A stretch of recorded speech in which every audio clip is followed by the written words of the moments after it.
অস্থায়ীভাবে হামলা স্থগিত কোনো কার্যকর সমাধান নয়, বরং এটি একটি পূর্ণাঙ্গ এবং টেকসই যুদ্ধবিরতির পক্ষে অবস্থান নিয়েছে ইরান।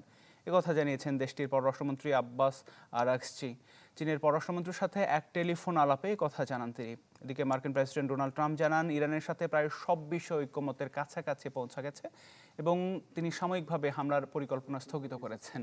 ইরান যুদ্ধের সম্ভাব্য শান্তি আলোচনায় পাকিস্তানের মধ্যস্থতার কথা শোনা যাচ্ছে, যেখানে যুক্তরাষ্ট্রের পক্ষ থেকে নেতৃত্ব দিতে পারেন জেডি ভ্যান্স। অন্যদিকে সৌদি যুবরাজ মোহাম্মদ বিন সালমান যুক্তরাষ্ট্রকে ইরানের বিরুদ্ধে সামরিক চাপ অব্যাহত রাখার আহ্বান জানিয়েছেন বলে মার্কিন গণমাধ্যমগুলো খবর প্রকাশ করেছে, যদিও সৌদি কর্তৃপক্ষ এই দাবি অস্বীকার করেছে।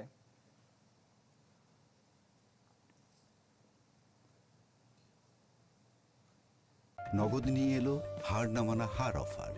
সর্বনিম্ন 10,000 টাকা রেমিটেন্স নগদে পাঠালে থাকছে স্বর্ণের হার জেতার সুযোগ।